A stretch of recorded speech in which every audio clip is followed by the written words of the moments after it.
የክርስቶስ ሕማም ለቤተ ክርስቲያን ትንሣኤ መነሻ፣ የክርስቶስ መቸንከር የቤተ ክርስቲያን ሕመም መፈወሻ መድኃኒት ነው። በኢትዮጵያ ኦርቶዶክስ ተዋሕዶ ቤተ ክርስቲያን አስተምህሮ መሠረት ከሰሞነ ሕማማት አንስቶ እስከ ዕለተ ትንሣኤ ድረስ በተለያየ መንገድ ቤተ ክርስቲያን ሥርዓትን ሰርታ ቀኑና ቆጥራ ዕለትን ከፍላ የክርስቶስን ሕማም ታስበዋለች። ለቤተ ክርስቲያን ሕማማት ማለት የመመስረቷ መነሻ ጊዜያት ናቸው። ወቅቱን በጾምና በጸሎት በማሰብ ታከብረዋለች።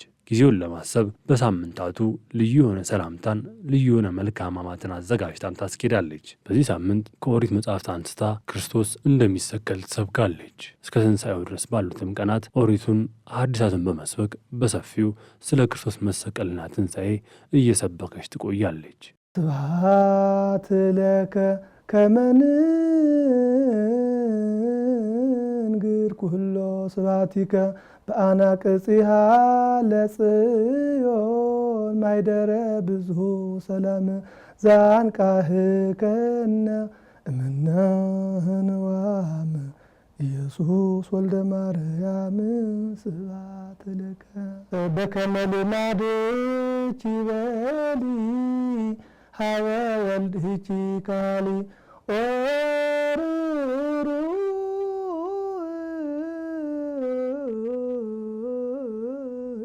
ተበቃሊ ያጠፍኦኑ ለስእሉ ሰአሊ ኪነትከ ዘትካትሃሊ።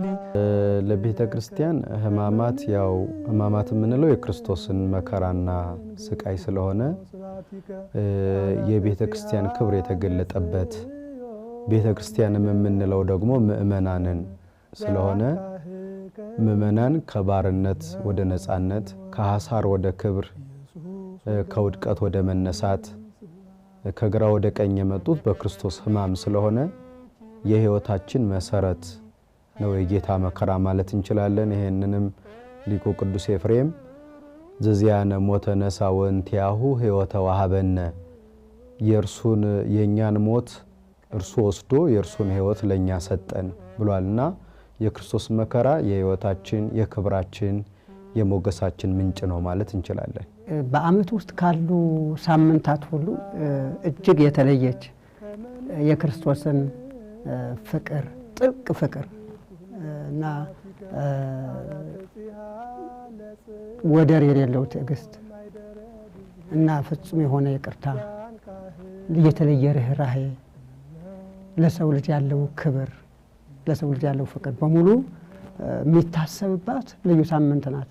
በቃል አይደለም፣ በሙሉ ሕይወት በመውደቅ በመነሳት በስግደት በጾም በጸሎት በዓመት ሁሉ ካሉ ዕለታት እና ሳምንታት በተለየ ጾም፣ በተለየ ጸሎት፣ በተለየ ስግደት ሙሉ ቀን የቻለ ደግሞ ከሌሊቱ ጨምሮ የክርስቶስን ውለታ ምናስብባት፣ መከራውን ምናስብባት።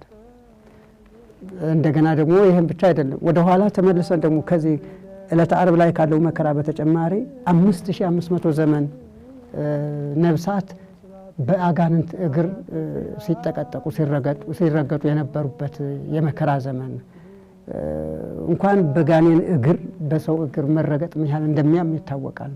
ርኅራኄ በሌላቸው አጋንንት፣ ጭካኔን በተሞሉ አጋንንት፣ ድቅድቅ ጨለማ በሆነ የማይገፈፍ ፀሐይም ጨረቃም ገብተው የማይገፉት ጨለማ ውስጥ እንደገና ስቃይ ባለበት ውስጥ ሆኖ ታጉሮ እዛ መጮህ፣ ማልቀስ፣ መተከዝ፣ ይሄ ትልቅ ሞት ነው። ትልቅ የነፍስ ሞት የሚባለው እንግዲህ ከእግዚአብሔር መለየት ነው። የሥጋ ሞት ከነፍስ መለየት እንደሆነ የሥጋ ሞት ግን ከነፍስ ተለይቶ አፈር እንደሚሆን ምንም ሕመም ስቃይ እንደማይሰማው ይታወቃል። የነፍስ ሞት ግን እንደዚህ አይደለም። ነፍስ ከሥጋ ተለይታ ልክ እንደ ሥጋ አፈርም ቢጫናት ድንጋይም ቢጫናት ማንኛውም ነገር ቢመጣባት ምንም የማይሰማት ቢሆን ምንም አልነበረው። ግን ነፍስ እንደዛ አይደለችም። ስቃይ ይስማማታል፣ መከራ ይስማማታል እና በጨለማ ውስጥ ከፈጣሪዋ ከሕይወቷ ከእግዚአብሔር ተለይታ ደስታ በሌለበት ሐዘን ብቻ ጩኸት ብቻ የአጋንንት ኑሮ ብቻ ባለበት ሲኦል መታጎር ማለት ትልቅ ሞት ነው። ያንን እናስብባታለን። ሰሙነ ሕማማት ማለት ሁለቱ ወሳኝ ነገሮች፣ አንድ የጌታችን በዕለተ ዓርብ በአይሁድ እጅ የደረሰበት መከራ፣ ሁለት ነፍሳት 5500 ዘመን በሲኦል ውስጥ በአጋንንት ሲደርስባቸው የነበረ መከራ፣ ስቃይ፣ ለቅሶ ያንን ሁለቱን የምናስብባት ሳምንት ናት። ሕማማት የሚለው የክርስቶስን መከራዎች የሚገልጽ ቃል ሲሆን ግብር ደግሞ ስራ ነው።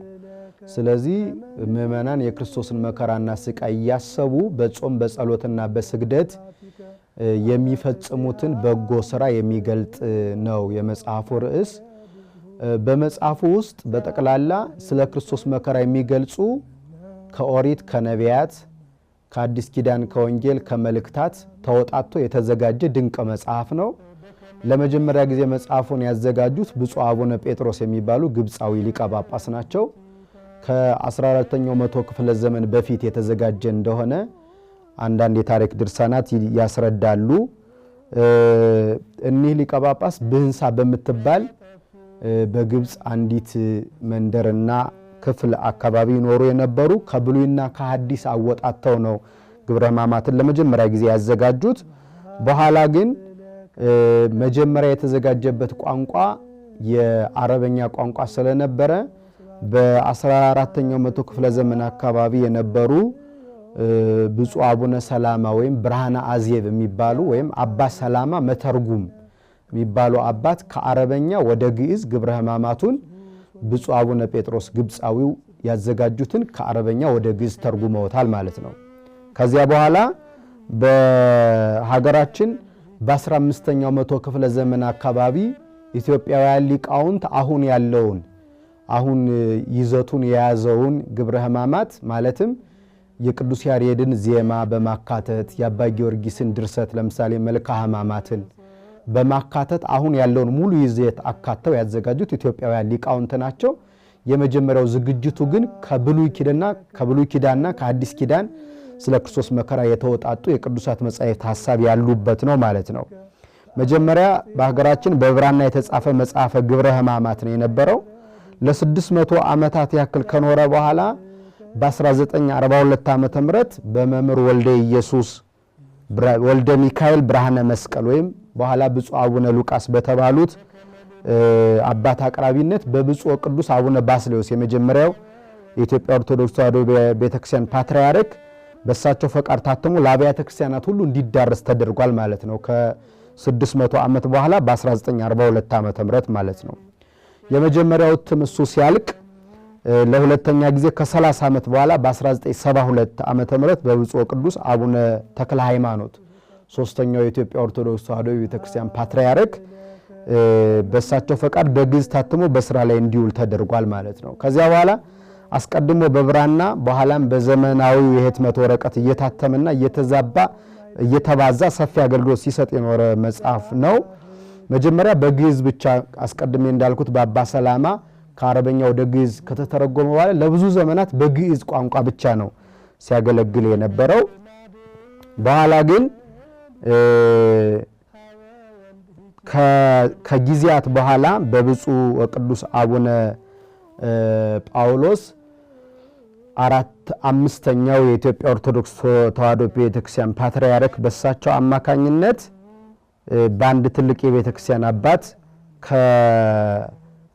ከግዕዝ ወደ አማርኛ ተተርጉሟል። ጊዜው ሲደርስ እኒህ አባት ሊቀ መዘምራን ላይከ ማርያም ወልደ ኢየሱስ ይባላሉ። ከግዕዝ ወደ አማርኛ ተተርጉሞ በግዕዝና በአማርኛ ተዘጋጅቶ በሊቃውንት ጉባኤ ታርሞ ታይቶ በብፁዕ ቅዱስ አቡነ ጳውሎስ መልካም ፈቃድ እንዲታተም ሆኗል። ግብረ ሕማማት እንግዲህ ቅድስት ቤተ ክርስቲያን በዚህ ሰሞን ስርዓተ አምልኮዋን የምትፈጽምበት፣ ስርዓተ ስግደቷን፣ ስርዓተ ጸሎቷን የምትመራበት፣ በአጠቃላይ ስርዓተ አምልኮውን የምትመራበት መጽሐፍ ነው። ግብረ ሕማማት ይባላል።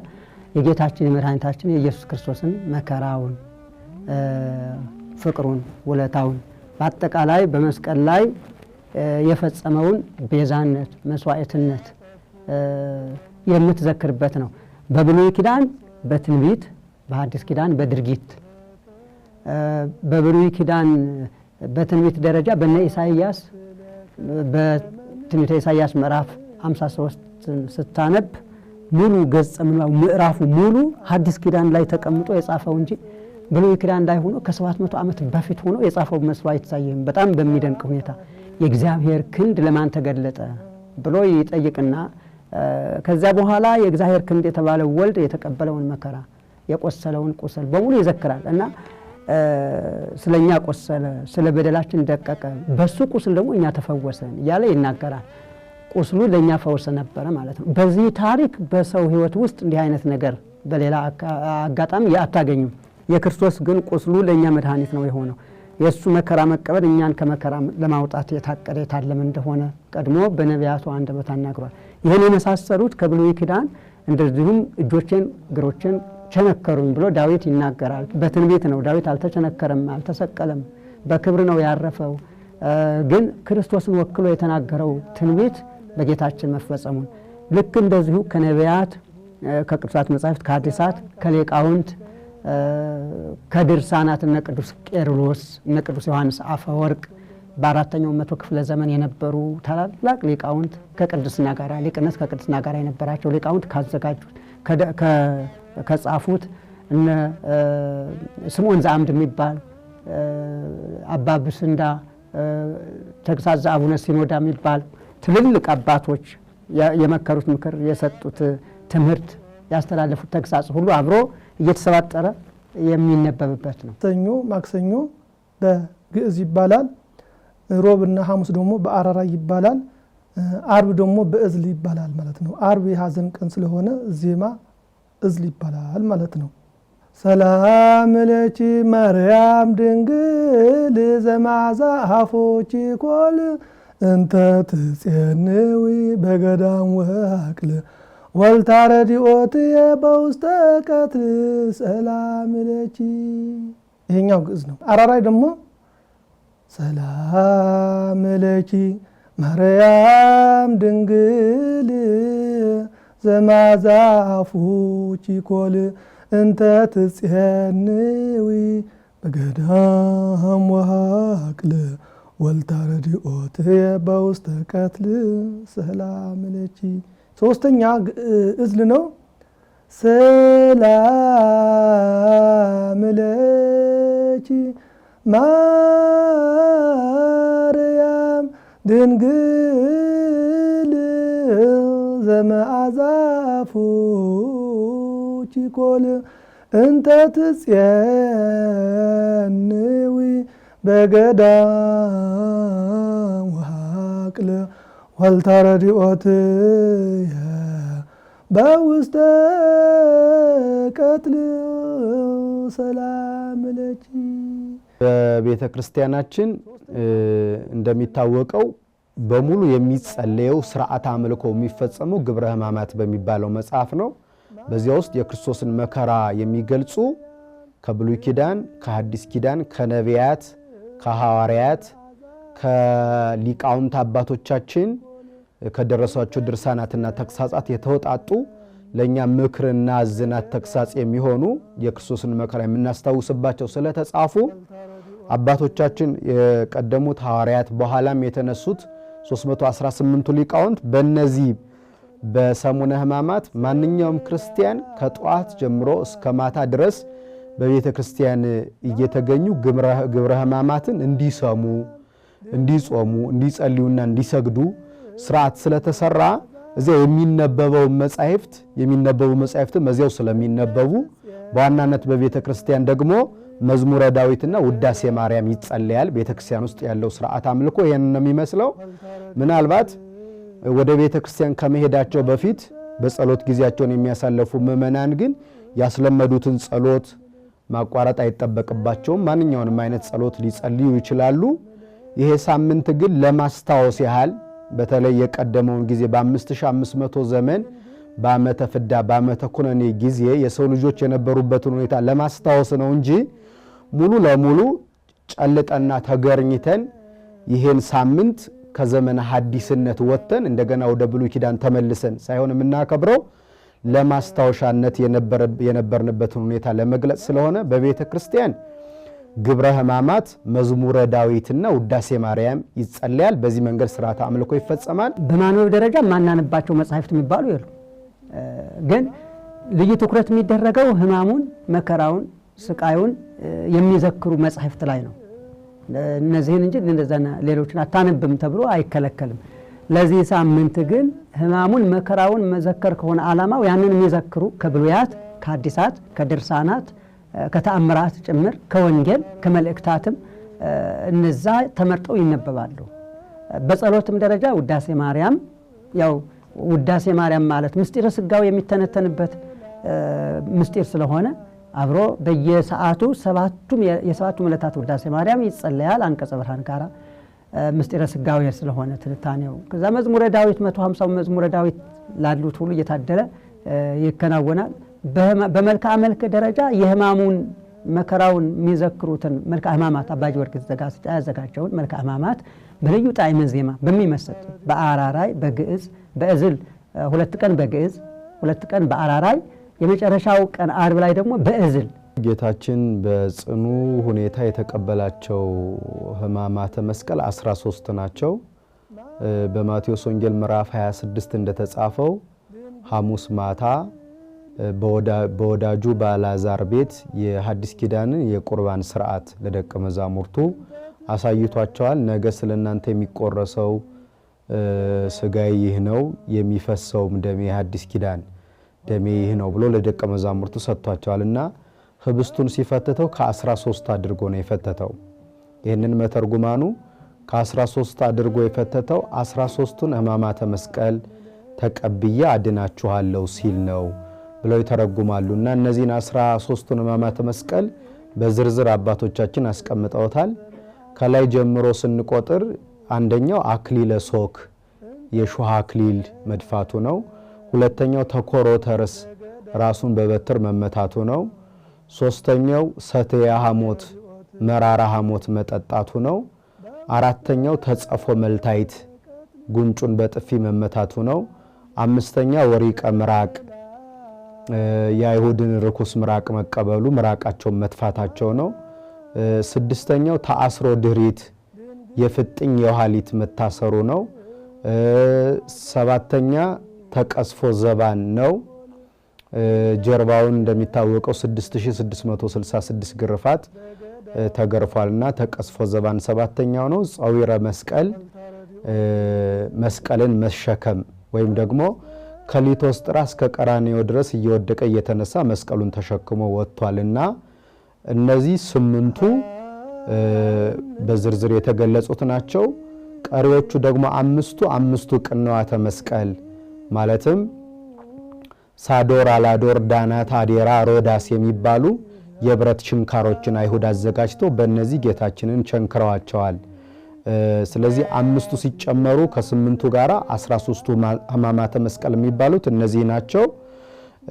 በቀጥታ 3ቱ አባቶቻችን እንዳስተማሩን 3ቱ የብረት ችንካሮች አካሉ ላይ ያረፉ ናቸው። አንዱ ቀኝ እጁ ላይ፣ አንዱ ግራ እጁ ላይ፣ አንዱ ደግሞ ሁለቱን እግሩን አነባብረው ከመስቀሉ ጋር የቸነከሩበት ሲሆን አንደኛው ኢናናአ ኢየሱስ ናዝራዊ ንጉሥ አይሁድ የሚለውን ጽሑፍ ከመስቀሉ ጋር የመቱበት፣ ሌላኛው ደግሞ ሁለቱን አንዱ አግድም የሚሄደውን አንዱ ደግሞ ቀጥ ብሎ የሚሄደውን ሁለቱን መስቀል መካከለኛ ቦታ ላይ ያገናኙበት የቸነከሩበት ነው ማለት ነው። ዋና ዋና የሚባሉትን 13 ሕማማተ መስቀል ብላ ቤተክርስቲያን የምትዘክራቸውን ከአንገት በላይ ያሉትንም ከዛ በታች ያሉትንም በመቁጠር አንድ ላይ በመላ ሰውነታችን ወሳኝ የሚባሉት ትልቁ አካል አክሊለ ሶክ የሚባለው የሾህ አክሊል ተጎንጉኖ ራሱ ላይ የተደፋበት አንድ ተብሎ ይቆጠራል። ተኮርኦ ርዕስ እንዲህ ይህ አልበቃቸው ብሎ ደግሞ ራሱን የቀጠቀጡበት ሁለተኛው ሁለት አናቱን በዱላ በያዙት ነገር ሁሉ ሲቀጠቅጡት እንደ እባብ ማለት ነው። በጣም በሚያሳዝን ሁኔታ ርኅራኄም የሚባል ነገር የማይሰማቸው ሰብአዊ ሕሊናቸው ሁሉ ተገፎ የተወሰደባቸው ሰዎች እንዴት እንዲህ ያደርጋሉ እንድትል የሚያደርግ ነው። አክሊለ ሶክ አንደኛው ሆኖ ተኮርኦ ርዕስ የሚባለው ማለት ራሱን በበትር መመታት፣ ከዚያ ሲቀጥል ደግሞ ተጸፎ መልታይት በጥፊ መመታት፣ የበትሩ አልበቃቸው ሲል በጥፊ በእጃቸው። ሰሪበ ሐሞት አራተኛው ነው። መራራ ነገር አንጀቱን በጣጥሶ እንዲገድለው በሚል ተጠማሁ ብሎ ሲል ደግሞ መራራ ነገር አምጥቶ ሰፍነግ ነው የሚለው ማጠጣት አራተኛው ነው። ይሄ ሰሪበ ሐሞት ማለት ነው።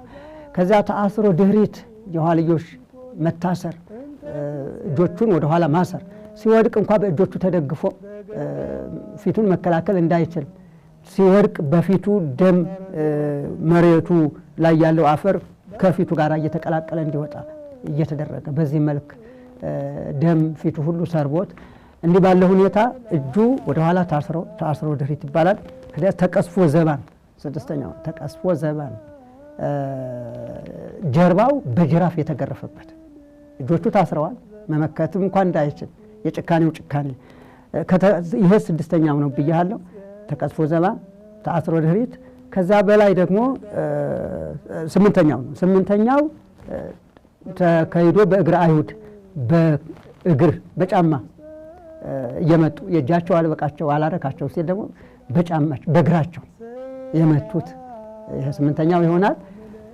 አምስቱ ቅንዋት ከነዚህ ጋር ሲደመሩ 8 እና 5 13 ይሆናሉ። እነዚህ አምስቱ ቅንዋት ሁለት እጆቹ ላይ ሁለቱ ችንካሮች ያርፋሉ። ችንካር ቀኖት ማለት እንግዲህ ችንካር ማለት ነው። እግሮቹ ላይም ሁለት ያርፋሉ። ይሄ ጀርባው ደግሞ ከእንጨቱ ጋር የሚያያዝበት ደግሞ ሌላ ረዘም ያለ ሚስማር ይወጋበታል። በእንደዚህ አይነት ሁኔታ በአምስቱ ቅንዋተ መስቀል በእነዚህ ቅድም በዘረዘርኩልህ 8 የመከራ መቀበያ አይነቶች ሰውነቶቹ ሁሉ በዚህ እንዲቆሳስሉ ስጋው ሁሉ እየተላጠ እንዲወድቅ አጥንቶቹ እንዲቆጠሩ እስከዚህ ድረስ የመጨረሻ የጭካኔ ጥግ የሚባለው የሰው ልጅ እና የመጨረሻ የትዕግስት ጥግ የፍቅር ጥግ የሚባለው የእግዚአብሔር ፍቅር እና ትዕግስት የሚታይበት ትርኢት ነው እዚህ ላይ የምታየው። አሁን በሰሞኑ አይተ ከሆነ በሶሻል ሚዲያ ላይ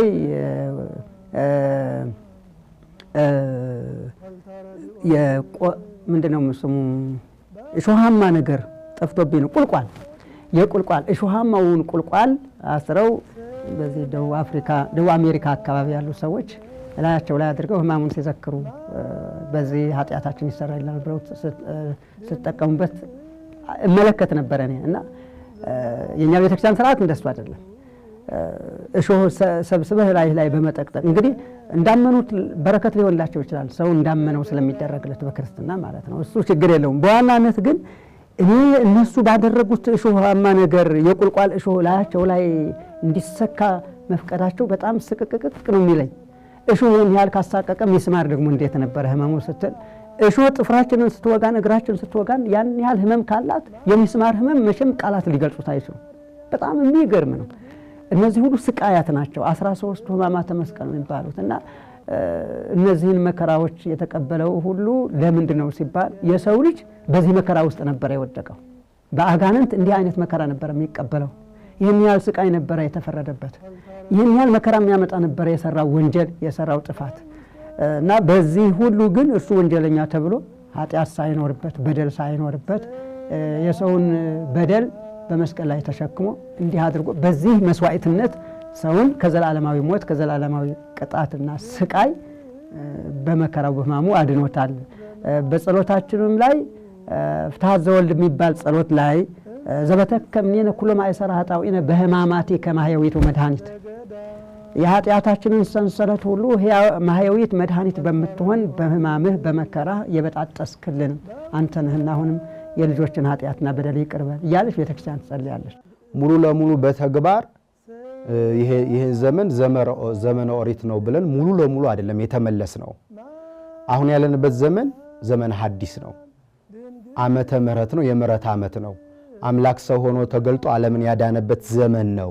ግን ምንድነው ከተባለ ወደ ኋላ ተመልሰን ያን ወቅት ምናስታውስበት መሰረታዊ ምክንያት ምንድነው ከተባለ አንደኛው ትንቢቱን ለማስታወስ ነው። የነቢያት ትንቢት ተነግሯል። በአበው ምሳሌ ተመስሏል። አምላክ ሰው ሆኖ መከራ ተቀብሎ ዓለምን እንደሚያድን ትንቢት ተነግሯል። ቅድም ስናነሳው እንደሚወለድ፣ እንደሚሰደድ፣ እንደሚጠመቅ፣ እንደ ዞሮ ተመላልሶ እንደሚያስተምር፣ እንደሚራብ፣ እንደሚጠማ፣ እንደሚሰቀል፣ እንደሚሞት፣ ሞትን ድል አድርጎ እንደሚነሳ፣ በአርባኛው ቀን እንደሚያርግ፣ ዓለምን ለማሳለፍ ደግሞ ዳግም እንደሚመጣ ትንቢት ተነግሯል። ስለዚህ ያንን ሁሉ ትንቢተ ነቢያት ለማስታወስ ነው። ይችን ሳምንት እኛን ስለማዳን በነቢያት ስለሱ የተነገረው ትንቢት ምንድን ነው? በዚያ ላይ ትንቢተ ነቢያትም የተፈጸመበትን ጊዜ የምናስታውስበት ስለሆነ ከዚህ የተነሳ ነው ወደ ኋላ ተመልሰን የተፈጸመውን ትንቢት እንደገና የምናስታውሰው ማለት ነው። አንደኛው ይሄ ነው ለማስተያየት። ሁለተኛ የወደቅንበትን ለማሰብ ነው። ክርስቶስ ከመምጣቱ በፊት የነበረውን የሰው ልጅ መከራና ጨለማ በማሰብ አሁን ያገኘነውን ብርሃን እንድንረዳ። አንድ ሰው የብርቱካንን ጣፋጭነት የሚረዳው የሬትን መራራነት ከተረዳ ነው። ስለዚህ ዛሬ የተሰጠን ብርሃን ቀላል እንዳልሆነ የምንረዳው ትናንት የነበርንበትን ጨለማ ስናውቅ ነው። አሁን ያለንበትን ትንሣኤ የምንረዳው ትናንት የነበርንበትን ውድቀት ስንረዳ ነው። ስለዚህ የዛሬውን ክብራችን የምናውቀው የትናንት ውርደታችንን ስንረዳው ስለሆነ ወደ ኋላ ተመልሰን ከእንደምን አይነት ውርደት ነው ግን ያወጣን ለክብር ያበቃን፣ ከምን ነው ያነሳን፣ ከምን ነው ያመጣን የሚለውን እንድንረዳና በእግዚአብሔርንም በዚያው እንድናመሰግነው ስለሚገባ ትናንትን የማናስታውስ ከሆነ የዛሬን መረዳት ስለማንችል ይሄንንም በኦሪት ዘጸአት ምዕራፍ 12 ቁጥር 8 ላይ እንደተጻፈው እስራኤልን በፋሲካው በግ አማካኝነት ከግብፃውያን ባርነት እግዚአብሔር ሊያወጣቸው በፈቀደ ጊዜ ለሙሴ የነገረው ነገር ነበረ። ነፃ የሚወጡበት የፋሲካው በግ ነው። እርሱን 7፣ 10፣ 12 እየሆኑ እንዲበሉት ያ የፋሲካው በግ ጥፍሩ ያልዘረዘረ፣ ጸጉሩ ያላረረ፣ ቀንዱ ያልከረከረ የዓመት ጠቦት እንዲሆን ነውር የሌለበት እንዲሆን ከዚያ በኋላ ደግሞ ወገባቸውን ታጥቀው እስራኤል ጫማ አድርገው አክሊል አድርገው በትር ይዘው እየቸኮሉ ከመራራ ቅጠል ጋር እንዲበሉት እስራኤልን አዟቸው ነበረ በሙሴ አማካኝነት እግዚአብሔር። ይህም የፋሲካው በግ የጌታ ምሳሌ ነው። ያ የፋሲካው በግ ከታረደ በኋላ 7፣ 10፣ 12 ሆነው ነው የበሉት። 7 በዕብራውያን ፍጹም ነው፣ 10 በእኛ ፍጹም ነው፣ 12ቱ ደግሞ የ12ቱ ሐዋርያት ትምህርት ነው። ስለዚህ ፍጹም አምናችሁ በ12ቱ ሐዋርያት ትምህርት ተመስርታችሁ ሥጋዬን ብሉ ደሜን ጠጡ ማለት ነው። የፋሲካው በግ ደም የእስራኤላውያን የቤቶቻቸው መቃን ላይ ሲቀባ የግብፃውያንን የመጀመሪያ ልጅ ሊቀስፍ የሚመጣው የሞት መልአክ የእስራኤላውያንን ቤታቸውን እየዘለለ የግብፃውያንን የመጀመሪያ ልጃቸውን ይቀስፍ ነበረ። ስለዚህ አሁን ከሞተ በኩር ከሞት የዳኑት በጠቅላላ እስራኤላውያን በፋሲካው በግ ደም ነው። ስለዚህ እኛም በሚፈሰው በክርስቶስ ደም ከሞት ከባርነት ከዲያብሎስ ነፃ የምንወጣ መሆኑን ያስረዳል ማለት ነው። ስለዚህ ለእስራኤል አንድ ነገር ተነግሯቸዋል። እየቸኮሉ እንዲበሉት ጫማ አድርገው በትር ይዘው አክሊል አድርገው ወገባቸውን ታጥቀው እየቸኮሉ እንዲበሉት ታዟልና የፋሲካው በግ ክርስቶስ ነው። ለእኛ ሲሆን በትር ይዛችሁ ማለት በመስቀል አምናችሁ፣ አክሊል አድርጋችሁ ማለት አክሊለ ሦኩን እያሰባችሁ፣ ወገባችሁን ታጥቃችሁ ማለት ንጽሕናን ገንዘብ አድርጋችሁ፣ ጫማ አድርጋችሁ ማለት ምግባረ ወንጌልን ሰርታችሁ፣ እየቸኮላችሁ ማለት ሞት ሳይቀድማችሁ ብሉት። ስትበሉት ግን ከመራራ ቅጠል ጋር ብሉት ነው የተባሉት እስራኤል። አሁን ስጋው የዛሬ ነፃነታቸውን የበጉ ስጋ የዛሬ ነፃነታቸውን ሲያስረዳ፣ መራራው ቅጠል ደግሞ የትናንት ባርነታቸውን ያስረዳል። ስለዚህ እንዳይረሱት ማለት ነው ለማስታወስ። አሁን ያሉት የነፃነት ጊዜ ላይ ነው። ከግብፅ ባርነት ነፃ ሆነዋል በፋሲካው በግ ምክንያት ማለት ነው። ግን የትናንቱን ባርነት መርሳት ስለሌለባቸው ከዚያም ያወጣን ብለውም እግዚአብሔርን እንዲያመሰግኑት ከመራራ ቅጠል ጋር እንዲበሉት ማስታወሻ እንዲሆናቸው ማለት ነው። ስለዚህ እኛም የምንኖረው በምሕረት ዓመት ነው። ነገር ግን ትናንትና እንደምን ያለ መከራ እንዳወጣን እንድንረዳ በምሕረት ዓመት ውስጥ ሆነን ግን ዘመነ ፍዳ ዓመተ ኩነኔን እናስታውሳለን። እግዚአብሔርን ለማመስገን ማለት ነው ለማስታወስ። ሌላኛው ናቡከደነጾር በትዕቢቱ ምክንያት ወደ እሪያነት ከተለወጠ በኋላ ወደ ሕሊናው ተመልሶ እግዚአብሔርን ይቅርታ በመጠየቁ ወደ ሰውነት መልሶታል። ሲመለስ ግን የእጆቹን ጥፍሮች የእሪያ ጥፍር አድርጎ ነው ያስቀረው እና ይህንን መተርጉማ ምን ይላሉ? ሰው መሆኑ ዛሬ የእግዚአብሔር ምሕረት ለሱ እንደተደረገለት ያስረዳል። ሁለተኛ ደግሞ ጥፍሩ አለመለወጡ ትናንት በኃጢአቱና በትዕቢቱ ምክንያት እሪያ ሆኖ መኖሩን እንዲያስታውስበት ያንን አደረገ። አሁን በእኛ በአዲስ ኪዳን ለምሳሌ ትናንትና በኃጢአትና በመርገም ምክንያት የነበሩ አሁንም ያሉ ነገሮች አሉ። ለምሳሌ አዳምና ሔዋን በመበደላቸው ምክንያት በአዳምም በሔዋንም ላይ ፍርድ አለ። ፍርድና መርገም ነበረ። እርሱ በክርስቶስ ሞት ምክንያት ተወግዷል። ለምሳሌ አዳምን በላብህ ወዝ ብላ የሚል እርግማን፣ ሔዋንን ደግሞ በሕማም ለዲ ወወሊደኪ ይኩን ምግባይኪ ሀበ ምትኪ በጭንቅ ውለጅ ከዚያ በኋላ ከወለድሽ በኋላ ደግሞ ፈቃድሽ ወደ ባልሽ ይሁን የሚል እርግማን ደርሶ ነበር። ከዚያ ደግሞ ደም መፍሰስ፣ በምጥ መውለድ፣ እነዚህ የመሳሰሉት በእርግማን የመጡ ነገሮች ናቸው። ከዚያ ደግሞ በጠቅላላ በሰው ላይ ደግሞ ሞት እና ሙስና መቃብር፣ በመቃብር ፈርሶ መፍረስ መበስበስ፣ እነዚህ ሁሉ በእርግማን ምክንያት የመጡ ናቸው። አሁን አምላካችን ወሰአረ መርገመ በዲበ ዕፀ መስቀል በመስቀል ላይ መርገምን ካጠፋ በኋላ ግን አሁንም ሞት አለ፣ በመቃብር መፍረስ መበስበስ አለ።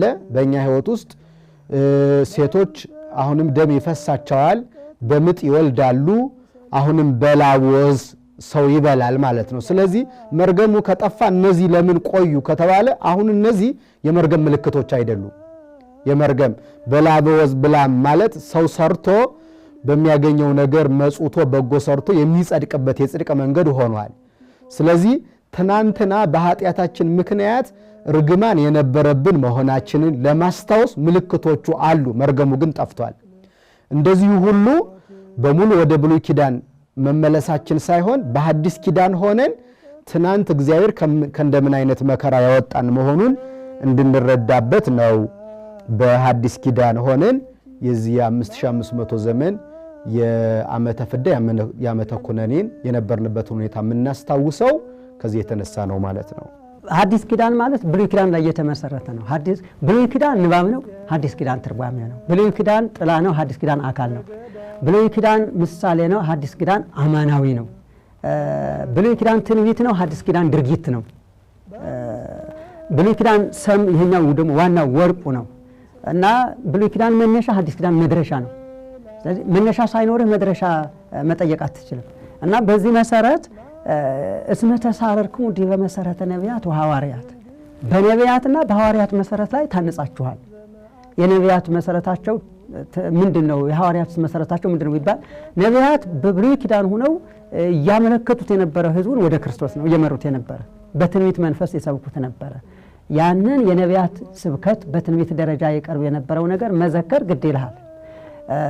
ይህንን መዘከር ማለት ወደኋላ መመለስ አይደለም እና በዚህ መሰረትነት ያሉትን ነገሮች አቀናጅተን እንመራለን። ይህ ብቻም አይደለም እኮ ከብሉይ ኪዳን እኮ የወረስ ነው ወደኋላ መመለስ ነው ከተባለ እኮ አሁን መቅደስን የወረስ ነው የመቅደስን ስርዓት መቅደስ ይሄ የብሉይ ኪዳን ስርዓት ነው ብለን አንተውም። ንዋያተ ቅድሳት ውሰድ። ንዋያተ ቅድሳት አሁን ታቦት ንዋይ ቅዱስ ነው፣ ሜሮን ንዋይ ቅዱስ ነው፣ ልብሰ ተክህኖ ንዋይ ቅዱስ ነው፣ ጥላው ንዋይ ቅዱስ ነው፣ መንበሩ ጠቅላላ ቅድስት ቅኔ ማህሌት ቤተ መቅደስ የምንለው የኦሪት የነቢያት ስርዓት አምልኮ መፈጸሚያ ነው እና ስለዚህ ያንን ይዘን መቀጠላችን ወደ ኦሪት መመለስ አይባልም።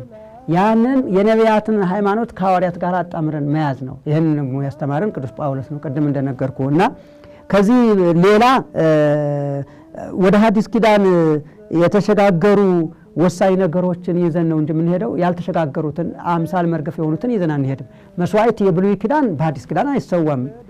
የበግ መስዋዕት፣ የፍየል መስዋዕት፣ የዋኖስ የርግብ መስዋዕት የለም። በአማናዊ መስዋዕት ተተክቷል። ጥምቀት ግዝረት በጥምቀት ተተክቷል። የተተካኩ ነገሮችን በዛው በተተካኩበት ታሪክ እንወስዳቸዋለን።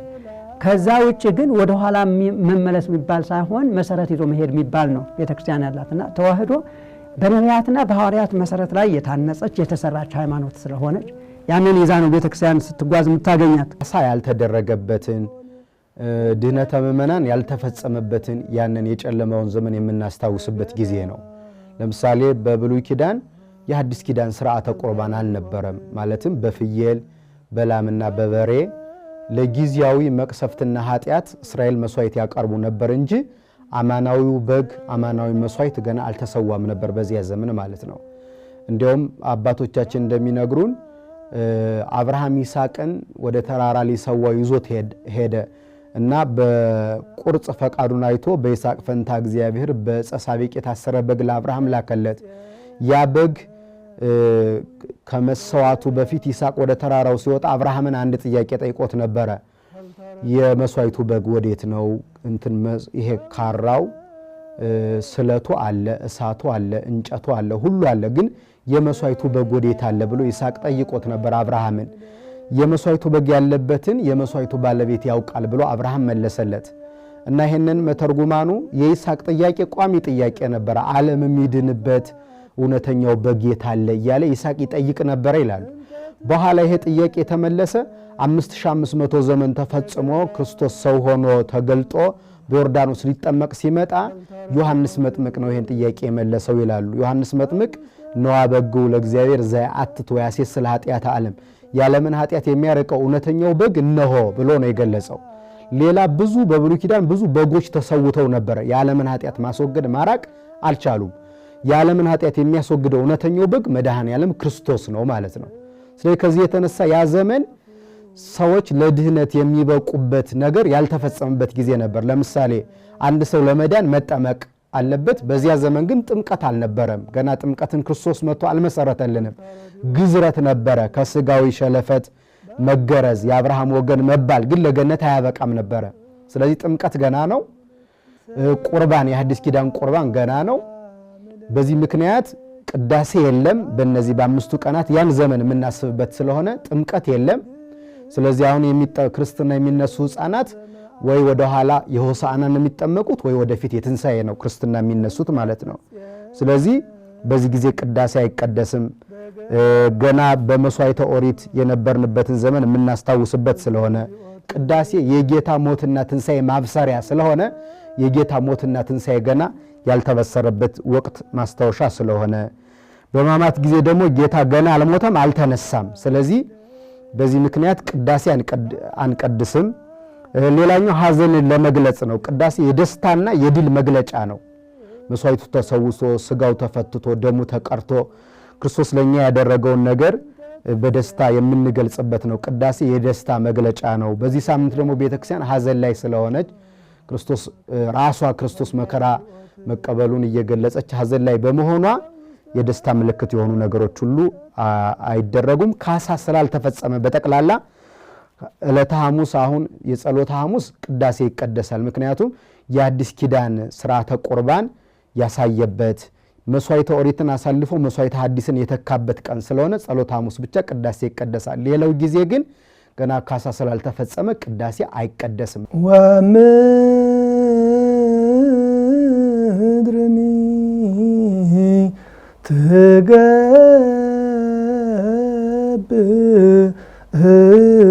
ትገብር ፋሲካ ወምድርኒ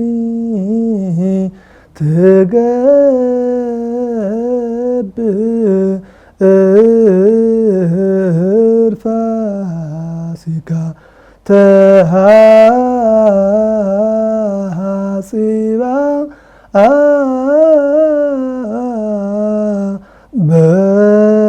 በደመ ክርስቶስ ወምድርኒ ትገብር ፋሲካ ወምድርኒ ትገብር ፋሲካ ተሐጽባ በደመ ክርስቶስ ተሐጽባ በደመ ክርስቶስ ተሐጽባ በደመ ክርስቶስ ተሐጽባ በደመ ክርስቶስ።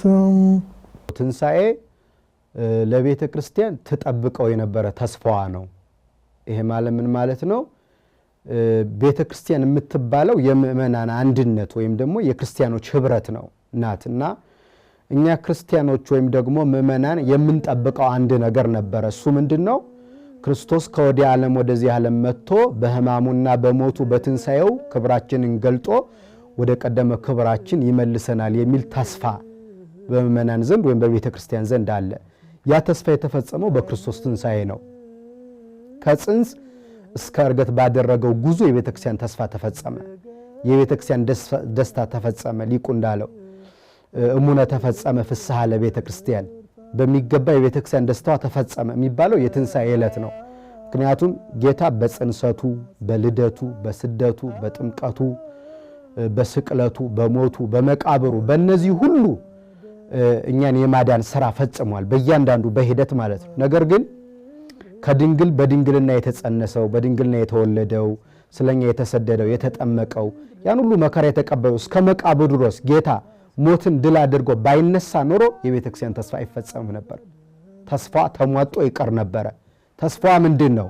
ሞትን ድል አድርጎ ተነስቶ የሞትንና የመቃብርን ስልጣን ሽሮ ከዚያ በኋላ በክርስቶስ አምና የምትኖረው ቤተ ክርስቲያንም በሞትና በመቃብር ላይ ስልጣን ኖሯት ሞት ሆይ መውጊያ ወዴት አለ? መቃብር ሆይ ድል መንሳትስ ወዴት ይገኛል? እያለች በሞት ላይ እየተዘባበተች በሕይወት እንድትኖር ተስፋ የተፈጸመው በክርስቶስ ትንሣኤ ነው። በዚያ ላይ የምእመናን ጉባኤ ያልናት ለምሳሌ የሐዋርያት ጉባኤ ወደ ዓለም ሄዳ ክርስቶስ ከወዲህ ዓለም ወደዚህ ዓለም መጣ፣ ተሰቀለ፣ ሞተ፣ ተቀበረ፣ ተነሳ ብለው በልበ ሙሉነት ክርስትናን በዓለም ለመስበክ የበቁት በክርስቶስ ትንሣኤ ምክንያት ነው።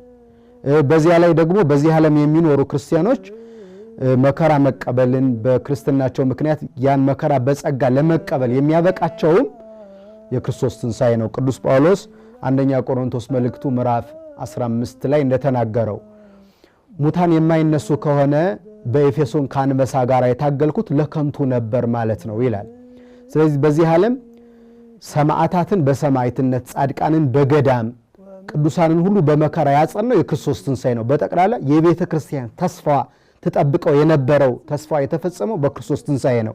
በተለይ ዓርብ መከራ ተቀብሎ ተሰቅሎ ተቸንክሮ ሙቶ ወደ መቃብር ሲወርድ በአይሁድና በክፎች ዘንድ መዘባበቻ ሆና ነበረ። የምእመናን ኅብረት ይኸው ሞተ፣ ይኸው ተቀበረ፣ ይኸው ተቸነከረ፣ ይኸው በመቃብር ድንጋይ ተገጥሞ መቃብሩ በመቃብር ተወሰነ። መዘባበቻ ሆና ነበር ቤተክርስቲያን።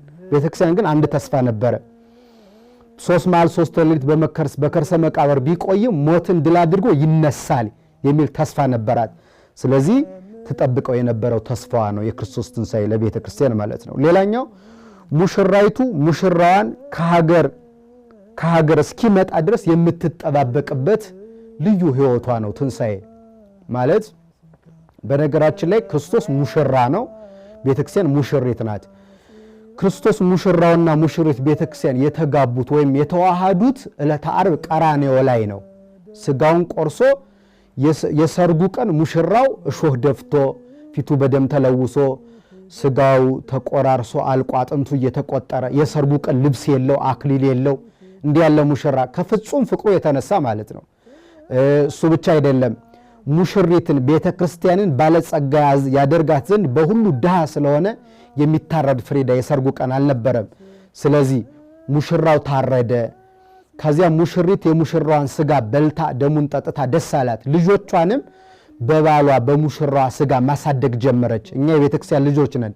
በአባታችን ሥጋ በክርስቶስ ሥጋውን እየበላን ደሙን እየጠጣን እንድናድግ አድርጋናለች እናታችን። በአባታችን ሥጋና ደምና ያደግ ነው። ስለዚህ እንደዚህ ሆኖ ተሞሽሮ ቤተ ክርስቲያንን ያገባትና አካሉ ያደረጋት ዓርብ ቀን ነው።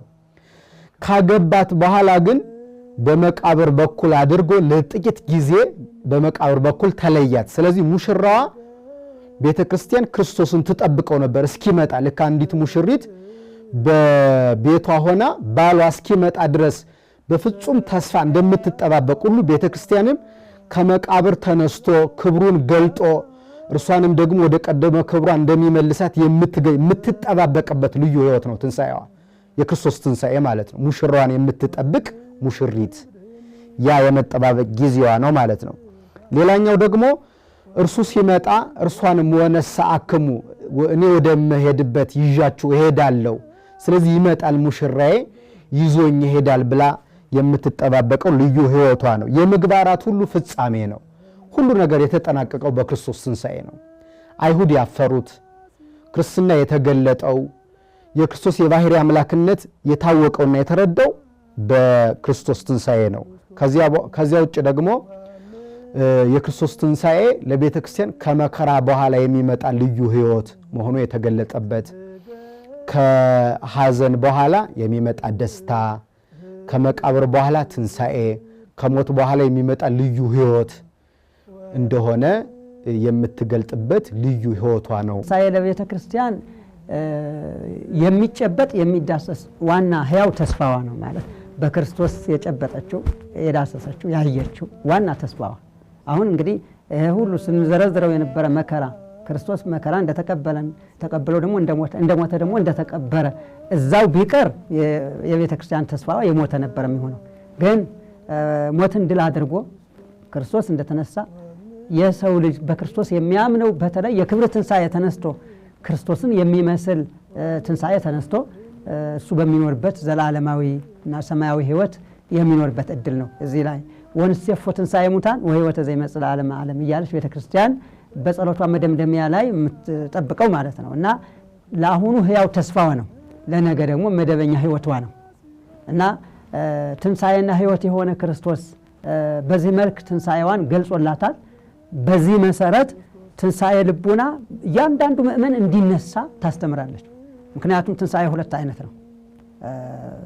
ትንሣኤ ሁለት አይነት ነው ስል ትንሣኤ ዘጉባኤ በእግዚአብሔር እጅ የሚጠበቀው ክርስቶስን መስለ የምንነሳበት አንዱ ሆኖ እንደገና ደግሞ በእኛ እጅ የሚጠበቅ ስልህ ትንሣኤ ህሊና ትንሣኤ ልቡና እየተባለ የሚገለጽ አለ። ሰው በህሊናው ከሞተ በቃ የሞተ ምንም ስጋው ቢንቀሳቀስ በቅዱሳት መጻሕፍት ሙታንን የሚቀብር ሙት ተብሎ ነው የሚጠራው። ሙታንን ተዋቸው ሙታናቸውን ይቅበሩ እየተባለ የተገለጹ ሰዎች ስላሉ ማለት ነው። ግን ትንሣኤ ልቡና ከተነሳ ከጥፋት ወደ ልማት፣ ከኃጢአት ወደ ጽድቅ፣ ከክፋት ወደ ደግነት፣ ከርኩሰት ወደ ቅድስና፣ ከዝሙት ወደ ንጽህና፣ ከሐሰት ወደ እውነት፣ ከፍርሃት ወደ ጥብዓት፣ ከክህደት ወደ ሃይማኖት መመለስ የቻለ ሰው ያ ሰውዬ ትንሣኤ ተነሳ ይባላል። ትንሣኤ ልቡና። ከዚያ ትንሣኤ ልቡና የሚባለው ተግባራዊ ትንሣኤ ነው። ተግባራዊ ትንሣኤ ስለ የጠፋው ልጅ ወደ ልቡ ከተመለሰ በኋላ ወደ አባቱ ቤት ለመምጣት ነው የወሰነው። ቁርጥ ውሳኔ ነው። ከወሰነ በኋላ ቀጥታ ጉዞ ነው የጀመረው። አባቱ ቤት እስኪደርስ ድረስ ዓመት ይፍጅበት 6 ወር ይፍጅበት ጊዜው አልተገለጸም። ግን አባቱ ቤት ግን ለመድረስ በቁርጠኝነት ተነስቷል፣ ደግሞም ደርሷል። አባቱም እጁን ዘርግቶ አንገቱን አቅፎ እየሳመ ተቀብሎታል። ይሄ ትንሣኤ ልቡና ቤተክርስቲያን በዋናነት የሚያስፈልጋት ለእያንዳንዱ ሰው ይሄ ትንሣኤ ነው የሚፈለገው። ይህን ትንሣኤ የተነሳ ሰው ከዚያ ቀጥሎ የሚያከናውነው የጽድቅን ስራ ነው፣ የንስሐ ፍሬ ነው የሚያፈራው። ይህ ሰው ከዚህ በኋላ ወደ ኃጢአት ለመመለስ ህሊናው አይፈቅድለትም። ከክርስቶስ ጋር ተዋህዷል። የአባቱን ፍቅር አጣጥሟል። አሁን አይቷል። እጁን ዘርግቶ የሚቀበል አባት እንደሆነ አረጋግጧል። በይቅርታው ተጠቅሟል። ስለዚህ ወደ ኃጢአት የሚመለስበት እድል አይኖረውም። ወደ ጽድቅ የሚገሰግስበት እድል ነው የሚኖረው። በዚህ የተነሳ ፊተኛው ትንሣኤ ይለዋል ቅዱስ ዮሐንስ በራእዩ መንፈስ ቅዱስ እየመራ ያጻፈው ነው። ምዕራፍ 20 ራእይ 20 ቁጥር 6 ላይ በፊተኛው ትንሣኤ እድል ያለው ሰው ብፁዕ ነው፣ ሁለተኛው ሞት በእርሱ ላይ ስልጣን የለውምና ነው የሚለው። ይሄኛውን ትንሣኤ መነሳት የቻለ ሰው ሁሉ ኋለኛው ትንሣኤ በእጁ እንዳለ በእርግጠኝነት አምኖ ይኖራል ማለት ነው። እና ስለዚህ ለቤተ ክርስቲያን ማለት ለምእመናን በጠቅላላ ለካህናት በአጠቃላይ በቤተ ክርስቲያን ስያሜ ለሚጠሩት ክርስቲያኖች ሁሉ ትንሣኤ ዋና ግባቸው፣ የመጨረሻው ተስፋቸው በህልም በቅዠት የሚታሰብ ሳይሆን በእርግጠኝነት በክርስቶስ አካል ያረጋገጡት በእጃቸው የተጨበጠ ህይወታቸው ነው። እና ትልቁ ነገር እምነት፣ ተስፋ፣ ፍቅር የሚባሉ ናቸው ክርስትና የሚጠቀለልባቸው ጽንሰ ሀሳቦች። ተስፋ የሚባለው ደግሞ ትንሣኤ ሙታንና የዘላለም ህይወት ነው። ከትንሣኤ ሙታን ቀጥሎ ያለ የዘላለም ህይወት አለ። የዘላለም ህይወት ከገቡ ማውጣት ካገኙ ማጣት የሚባል ነገር የሌለው በመንግስተ ሰማያት ከሕያዋን መላእክት ጋራ ሕያው እግዚአብሔርን ተዋህደ ሕያው ሆነ ለዘላለም የምትኖርበት ነው። ይህንን በተስፋ ነው የምትጠብቀው ቅድስት ቤተክርስቲያን እና ትልቁ ተስፋዋም ህይወቷም ይህ ነው። እንግዲህ የክርስቶስ ትንሣኤ የቤተ ክርስቲያን የተስፋ ፍጻሜ አክሊሏ የምትጠብቀው ክርስትና የጎላበት እና በዓለም ሁሉ ዳርቻ ክርስቶስ ሞትን ድል አድርጎ መነሳቱ የሚሰበክበት ልዩ ህይወት ከሆነ በዚያውም ላይ ደግሞ ክርስቶስ የትንሣኤያችን በኩር ስለሆነ እኛም ሞተን እንደማንቀር ከመቃብር ድምፁን ሰምተን እንደምንነሳ የተገለጠበት ልዩ የቤተ ክርስቲያን ህይወት ከሆነ ትንሣኤውን እንዴት እናክብረው የሚለውን የተወሰኑ ነጥቦችን ጠቁሜ ሐሳቤን እጨርሳለሁ። የመጀመሪያው ውለታውን በማሰብ ነው ትንሣኤው የሚከበረው። ምክንያቱም ዝም ብሎ ክርስቶስን ተነሳ እንለውም። መጀመሪያ ሞተ የሚል አለው። ሳይሞት ተነሳ አንልም። አንድ አካል ሳይወድቅ ተነሳ አይባለትም። ስለዚህ ትንሣኤው ስናስብ ያደረገውን ውለታ ማሰብ ይገባል። ከየት እስከ የት ከተባለ ከቤተልሔም በረት ግርግም ጀምሮ እስከ ሲኦል ድረስ ወርዶ ያደረገውን የቸርነቱን የፍቅሩን ሁኔታ በማሰብ ማክበር ይገባል። ከልዑል ዙፋን ወርዶ በበረት በግርግም እርቃኑን ተወልዶ እርቃኑን ተጠምቆ እርቃኑን ተሰቅሎ ነው ያዳነን። ስለዚህ በግርግም ተወለደ በቤተልሔም፣ ከዚያ ደግሞ ወደ ግብፅ ተሰደደ፣ በዮርዳኖስ በእደ ዮሐንስ በፈለገ ዮርዳኖስ ተጠመቀ፣ ከዚያ ደግሞ በእንጨት መስቀል ላይ እርቃኑን ተሰቀለ፣ ስጋውን ቆረሰ፣ ደሙን አፈሰሰ፣ በስጋው ወደ መቃብር ወርዶ በነፍሱ ወደ ሲኦል ወርዶ እስከዚህ ድረስ ወርዶ ነው ያዳነን።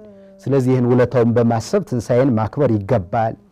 ሁለተኛ ካሁኑ መከራ ይልቅ የሚመጣውን ክብር በማሰብ ለምሳሌ ዕለተ ዓርብን ማሰብ አንዳንድ ላልበረታ ሰው ተስፋ ሊያስቆርጥ ይችላል። ስለዚህ በሕይወታችን ውስጥ ዛሬ በግላችንም ሕይወት በቤተሰብም በሀገርም በቤተ ክርስቲያንም አሁን ያለውን መከራ አስቦ ተስፋ መቁረጥ አይገባም። የሚመጣውን ክብር ማሰብ ይገባል። ምክንያቱም ዓርብ ዕለት የሆነውን ነገር ብናስበው ኖሮ ትንሣኤ ይመጣል ብሎ የሚያስብ ማንም ሰው አልነበረም። ያ ሁሉ መከራ ያ ሁሉ ውርደት አልፎ ሌላ ክብር የሚመጣ የአይሁድ ጩኸት የሚያበቃበት ጊዜ ይመጣል። ይህን እያሰብ ለምሳሌ በሕይወታችን ውስጥ የተጣመሙ ነገሮች ቢኖሩ እንደተጣመሙ አይቀሩም፣ የሚቃኑበት ጊዜ ይመጣል። አይሁድ ይሰቀል ይሉ ነበር። ዓርብ ዕለት መቃብሩን በወታደር ያስጠብቁ ነበረ። ይሁዳ በመሳም አሳልፎ በ30 ብር ጌታን ሽጦታል። ያ ሁሉ ቀኑ ሲጨልም የተፈጥሮ ስርዓት ሲዛባ ፍርድ ሲንጋደድ ያን ሁሉ አይተናል። ግን ከመከራ በኋላ የሚመጣ ክብር እንዳለ እየተረዳን ትንሣኤውን ማክበር ይገባል። ዓርብ እንደሆነ አይቀርም፣ እሁድ ይመጣል። እንደ ሞትን አንቀርም፣ እንነሳለን። እንደ ተዋረድን አንቀርም፣ እንከብራለን። እንደ ወደቅን አንቀርም፣ እንነሳለን። እንደ ተራብን አንቀርም፣ እንጠግባለን። እንደ ተጠማን አንቀርም፣ እንረካለን። ስለዚህ በእያንዳንዳችን ሕይወት ውስጥ ከመከራ በኋላ የሚመጣ ክብር እንዳለ በማሰብ ትንሣኤውን ልናከብር ይገባል ማለት ነው። ያሉ ጩኸቶች ለምሳሌ ቤተክርስቲያን ላይ እና በግል ሕይወታችን ላይ ያሉ መከራዎች ማብቃታቸው አይቀርም። ሌላ ደግሞ የክብር ወራት የክርስቶስ አካል የሆነችው ቤተክርስቲያን ክብሮ የሚገለጥበት ወራት ሊመጣ ይችላል ብሎ በማሰብ ማክበር ይገባል። ሌላኛው ጌታ በትንሣኤው ለዓለም አብርቷል። እንኳን ለብርሃነ ትንሣኤው አደረሳችሁ ነው የምንለው። ብርሃኑን ገልጧል። ስለዚህ የጌታ ትንሣኤ አንደኛ በጨለማ ውስጥ ላሉት ብርሃንን የገለጠ ነው ማለት ነው። በውድቀት ውስጥ ላሉት ትንሣኤን የገለጠ ለሌሎቻችን ነው የሆነው። ሞትን ድል አድርጎ በመነሳቱ የትንሣኤያችን በኩር ሆኖ ሞትን እንደማንቀር ለእኛም ትንሣኤን ሰጥቶናል አምላካችን። ስለዚህ እኛም በጌታ ትንሣኤ ቀን ለራሳችን አይደለም ለሌላው በመትረፍ ትንሣኤውን ማክበር ይገባል። ለራስ ብቻ አይደለም ትንሣኤ። ጌታ የተነሳው ለራሱ አይደለም ለኛ ነው። በትንሣኤው ትንሣኤያችንን በእርገቱ እርገታችንን ሊገልጥ በጨለማ ውስጥ የነበርነውን ደግሞ በትንሣኤው ብርሃን ጨለማችንን አስወግዶ በብርሃን ሊያጥለቀልቀን ነው የመጣው። ስለዚህ እኛስ ብርሃን የምንሆንላቸው ሰዎች የሉም ወይ? በትንሣኤው ከጨለማ የምናወጣቸው ከውድቀት የምናነሳቸው፣ የተራቡ የሉም ልናጠግባቸው የሚገቡ፣ የተጠሙ የሉም ልናረካቸው፣ የታረዙ ልብስ የሌላቸው በትንሣኤው ቀን ማልበስ የሚገባን፣ የወደቁ ልናነሳቸው፣ የተሰበሩ ልንጠግናቸው፣ የራቁ ልናቀርባቸው የሚገቡ ሰዎች አሉ። ስለዚህ ጌታ በትንሣኤው ለእኛ ብርሃኑን ሕይወቱን ትንሣኤውን እንዳደለን እኛም ለሌሎቹ በጎ ነገር በማድረግ ትንሣኤውን ማክበር ይገባል። ከዛ የመጨረሻው ተነስተን ልናከብረው ይገባል። ተነስተን ማለት በኃጢአት የሞትን በተንኮል በክፋት በቂም በበቀል የሞትን ከዚህ ተላቀን በትንሣኤ ልናከብረው ይገባል። ምክንያቱም ሰው ሙቶ ትንሣኤውን አያከብርም። የሞተ አይደለም የተነሳ ነው የሚያከብረው። ምክንያቱም በትንሣኤው አንስቶናል ብለን ከተናገርን ሰው እየሞተ አያከብረውም። ለምሳሌ በኃጢአት የሚኖር ሰው አሁንም በሞት የተያዘ ነው። በዘረኝነት የተያዘ ሰው በቂም በበቀል በክፋት በተንኮል እና በስጋ ፍሬዎች በመዳራት በዝሙት በስርቆት በአድመኝነት በቅናት በእነዚህ የተያዘ ሰው ሁሉ በሞት ቀንበር የተያዘ ሰው ነው። ስለዚህ እንደዚህ ሆኖ ትንሣኤን ማክበር አይቻልም። ስለዚህ ከዚህ ሞት እንውጣ። ከዘረኝነት ከቂም ከበቀል ከክፋት ከተንኮል ከስጋ ፍሬዎች እንላቀቅና ተነስተን እናክብረው። ተነስተን በምን? በጽድቅ በመንፈስ ፍሬዎች በሃይማኖት በትዕግስት በትህትና በፍቅር ለሰው በጎ በማሰብ በጎ በማድረግ በእነዚህ በበጎ ስራዎች ተነስተን ትንሣኤውን አክብረን በምድር በሰማይ በነፍስ በስጋ ከብረን እንድንኖር አምላካችን በቸርነቱ ይርዳን። እንግዲህ እያንዳንዱ ሰው ክርስቶስ ዋጋ የከፈለለት ነው። የደም ዋጋ ነው የተከፈለለት። ወርቅ ብር አይደለም፣ ከኪሱ ወጥቶ የሚወረወር አይደለም። የክርስቶስ ዋጋ ደም ዋጋ ሆኖ የተከፈለለት ሰው እንደዋዛ ይሄንን ዋጋ ሊመለከተው አይገባም። የተከፈለለትን ዋጋ አስታውሶ በክርስቶስ ደም ከብሮ በእርሱ ደም ታትሞ የክብር ትንሣኤ ለመነሳት አቅሙ የሚፈቅደውን ሁሉ ማድረግ አለበት። በዚህ ሰዓት ክርስቲያኖች በዓለም ሁሉ መከራ እየተቀበሉ ነው ያሉት። በዓለም ሁሉ ነው። የግብፅ ክርስቲያኖች ብትመለከት፣ እንደዚሁ ሌላም ዩክሬንም ያሉ ክርስቲያኖች ብትመለከት፣ በየትኛውም ቦታ ክርስቲያኖች ኦርቶዶክሳውያን መከራ እየተቀበሉ ያሉበት ሰዓት ነው። ኢትዮጵያ ላይም እንደዚሁ ክርስቲያኖች መከራ የሚቀበሉበት ሰዓት ላይ የክርስቲያኖች መከራ ተካፋይ መሆን የክርስቶስ መከራ ተካፋይ መሆን ነው። የክርስቲያኖች መከራ ተካፋይ የሆነ በሙሉ የክርስቶስ መከራ እንደተካፈለ ተቆጥሮለት የትንሣኤው ተካፋይ ይሆናል። በሕማሙ በመከራው ከመሰል ነው በትንሣኤው ምን መስለዋለን? ከማአረይን ሕማመ ነኤሪ ክብረ ምስለው ከመተሳተፍን በሞቱ ከማሁን ተሳተፎ በሕይወቱ በሞቱም በመከራውም ከመሰል ነው ከተሳተፍ ነው በትንሣኤውም በክብሩም እንመስለዋለን። አሁን ክርስቶስን ስታየው ከትንሣኤ በፊትና ከትንሣኤ በኋላ ይለይብሃል። ከትንሣኤ በፊት በሚደክም በሚታመም በሚራብ በሚጠማ ሰውነት በሚደማ በሚቆስል ሰውነት ነው የምታገኘው። ይህ እውነት ነው፣ የሆነ ነገር ነው፣ በተዋህዶ ነው። ከትንሣኤ በኋላ ግን የሚራብ የሚጠማ ሆኖ አታገኘው። እንግዲህ ልብሱን ገፈውታል፣ በበፍታ ተገንዞ ተቀብሯል። ያ የተገነዘበትን መግነዝ አይደለም አሁን ሲነሳ የምታየው። የለበሰው ልብስ በጣም የሚደነቅ ነው። በአካል በአይን ታየዋለ፣ በእጅ የሚዳሰስ አይደለም። የተለየ ክብር አለው፣ የተለየ ጥራት አለው፣ የተለየ ንጽህና አለው። ያንን ብርሃናዊ ልብስ ለብሰን ነው የምንነሳው። ያን ብርሃናዊ ልብስ ለብሶ ለመነሳት ዛሬ ቀዶ ማልበስ ቆርሶ ማጉረስ የግድ ይላል። ብዙ የእኛን እጅ የሚጠብቁ ወገኖች አሉ፣ በመከራ ያለው በአገሪቱ ውስጥ በየት ቦታ እንዳሉ ሚዲያው በሚገባ ያስተላልፋል። በተለይ በሃይማኖታቸው ምክንያት በሌላ ምንም ነገር ሳይኖርባቸው በሃይማኖታቸው ምክንያት እየተፈናቀሉ ንብረታቸው እየተቃጠለባቸው ሀብታቸው እየተወረሰባቸው ያሉ ክርስቲያኖች ያሉበትም በየትኛው ሚዲያ ትሰማላችሁ ህዝበ ክርስቲያን እና ስለዚህ ለነዚህ ወገኖች መድረስ ነገ የክብር ትንሣኤ ለመነሳት መሰረታዊ ጉዳይ ነው። በእጃችን ያለ ጉዳይ ነው። በእጃችን ያለው ብር ሳያልቅብን፣ መብራቱ ሳይጠፋብን፣ እድሜው ሳይጠልቅብን፣ ፀሐይ እድሜያችን ሳትጠልቅብን ይህንን መስራት ከቻል ትንሣኤው በእጃችን ይጨበጣል ማለት ነው። ምንም የሚያመልጥን ነገር አይኖርም። ይህንን ማድረግ እንድንችል ነው የቤተ ክርስቲያን መልእክቷ። በሁሉም ነገር እንድንጠቀምበት እግዚአብሔር ይርዳን። ከዚህ ጋራ የፈሰሰልንን ደሙን የተቆረሰልን ስጋውን መቀበል የመጨረሻው የጥልቃችን ማህተም መደምደሚያ ነውና እያንዳንዱ ምእመን በትዳርም ያለው በግሉም ያለው ራሱን በንጽህና በቅድስና ጠብቆ ትዳር ውስጥ ያለውም ትዳሩን ጠብቆ በስጋ ወደሙ ታትሞ ጥሪውን እንዲጠብቅ የቤተ ክርስቲያን መልእክት ማስተላለፍ እፈልጋለሁ። መልካም የትንሣኤ በዓል ይሁንላችሁ።